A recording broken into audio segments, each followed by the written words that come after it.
Ouais, ouais. J'étais bien comme ça, comme toi, hein, quand j'ai vu le score à la mi-temps. 3-0 pour Everton. Archie Gray qui met un nouveau contre son camp. Ça fait beaucoup quand même. Deux en deux matchs. Solanke, puis Gray. Peut-être qu'il faudrait changer un truc, non? Puis au final, victoire 3-2 avec un but de Kulusevski et de Richarlison. On était proche de la remontada, hein, mais bah, on a réagi que la 77e, quoi. Donc on mérite ce qu'on a mérité. Ouais, c'est dur, hein. C'est dur. Une nouvelle défaite. Une défaite de trop, je pense.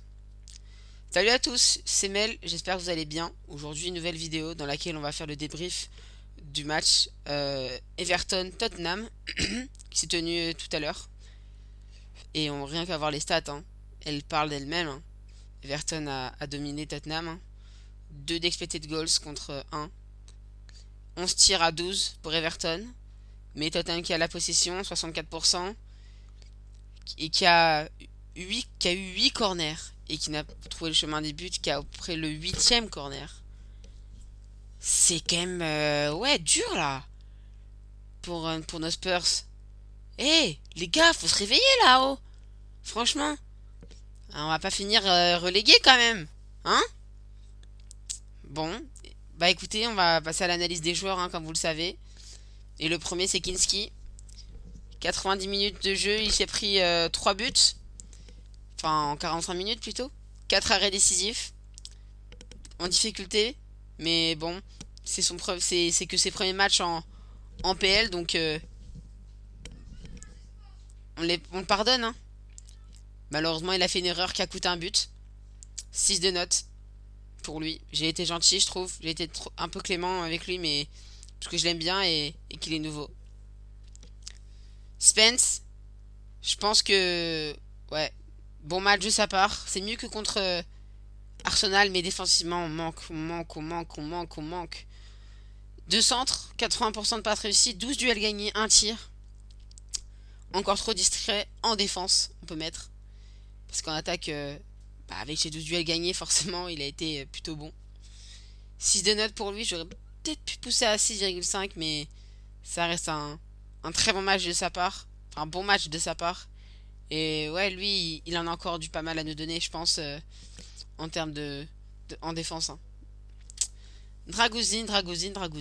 C'est mieux que contre Arsenal, mais c'est encore trop juste. 45 minutes jouées.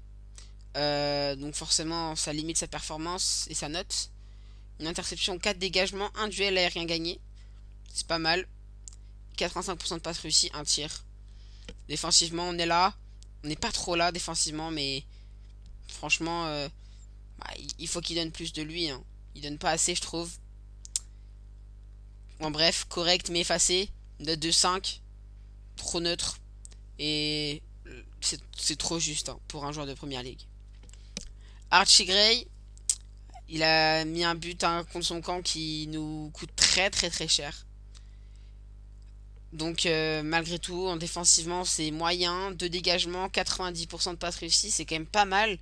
Après bon, on sait que c'est son domaine, hein. Il est milieu de terrain normalement. En bref, le CSC aux 3 points bien sûr et 4 de notes. C'est dommage pour lui parce que bah, sinon peut-être que ça aurait pu faire monter de 1 point sa note, mais le CSC ça ternit tout, hein. Et puis en plus, s'il avait pas mis ce CSC débile, peut-être que on aurait gagné le match, hein. Ben Davis, il a été de retour sur ce match-là après un mois et demi de blessure. Il fait un match très très bon, très très solide en défense. 3 dégagements, 7 duels et rien gagné, ce qui est pas mal. 90% de passes réussies, énorme. En bref, un solide leader de retour et 7 de notes. Il est bon, hein, Ben Davis. Il tient toujours la baraque malgré son âge. Et je pense qu'il a encore des belles années à nous donner à Tottenham. Donc j'espère que il va continuer à jouer et à nous donner et à nous montrer des belles choses.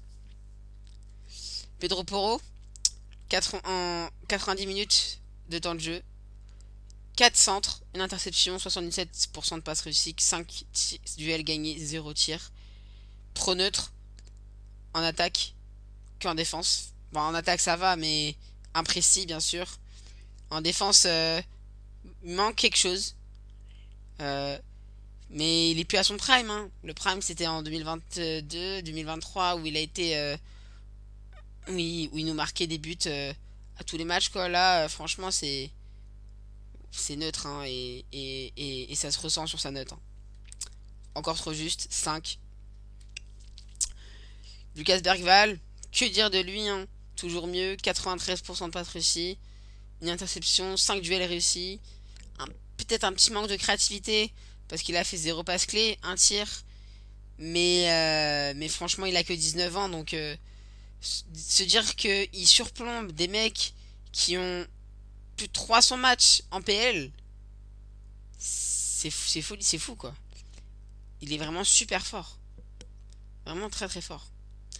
Moi, franchement, je pense que c'est un des meilleurs joueurs sur le terrain qu'on a et ça se ressent sur sa note et sur ses performances, hein. Pape Matarsar, du mieux, mais trop juste. Face à Arsenal, il était nul et invisible. Bon, là, il est un peu plus visible, mais regardez le nombre de zéros qu'il y a sur sa fiche de stats, hein. 0 passe clé, 0 interception, 0 tir, 2 duels réussis. C'est... Waouh! C'est aberrant, ça fait mal aux yeux carrément. On comprend pourquoi il a que joué 73 minutes, hein. 89% de pas réussi pourtant, hein. Il est bon il est bon dans l'entrejeu, mais en défense trop neutre, en attaque trop neutre. Et il est beaucoup trop juste pour la PL à ce niveau-là, hein. Il a explosé la semaine dernière, mais là, franchement, de là à ce qu'il il ait une place de titulaire en PL, non, non, non. Là, il faut qu'il fasse mieux. Il faut qu'il ait au moins un point de plus, même deux, pour être bien, hein. James Madison, bon, on est pas mal, hein, pour lui qui avait pas joué deux matchs. C'est vraiment pas mal. 86% de passes réussies, 5 duels, 2 tirs. Il manque de créativité, hein, pour lui, parce qu'on sait, hein, c'est un joueur qui est toujours très très créatif. Mais là, pas de passe clé, et pas de passe clé et deux tirs qu'il a pas cadré. Donc peut-être que il a manqué un peu d'inspiration dans ce match. Mais 6,5 de note, pour moi, je pense que ça va. C'est pas trop trop méchant. Hugminson, ensuite, il en a raté des occasions aujourd'hui, hein. Il a raté deux occasions à presque 0,25 d'expected goals, donc ce qui est énorme, hein. Il a raté une grosse occasion. Mais il fait un match sinon correct. Il nous coûte les 3 points quand même, Son, mais il est décevant, hein. Et sur le déclin, moi je pense. 5 de notes pour lui, mais j'ai rien d'autre à dire pour lui. Kulusevski, évidemment, comment on pourrait l'oublier. Deux centres, 3 duels réussis, 5 passes clés, un tir, un but et 88% de passes réussies. Encore et toujours, il est bon, comme d'habitude. Toujours dynamique, 8 de notes. C'est le meilleur joueur de Tottenham. Et je le dirai toujours, hein. Joueur que j'adore. Dans son profil et tout, franchement, c'est un des joueurs que j'aime le plus. Et j'espère qu'il va le rester très longtemps à Tottenham parce que c'est vraiment une de nos forces. Bon, et ben, j'espère que la vidéo vous a plu. N'hésitez pas à vous abonner, à liker la vidéo. Voilà, nous on se retrouve à très vite pour une nouvelle vidéo. C'était Mel.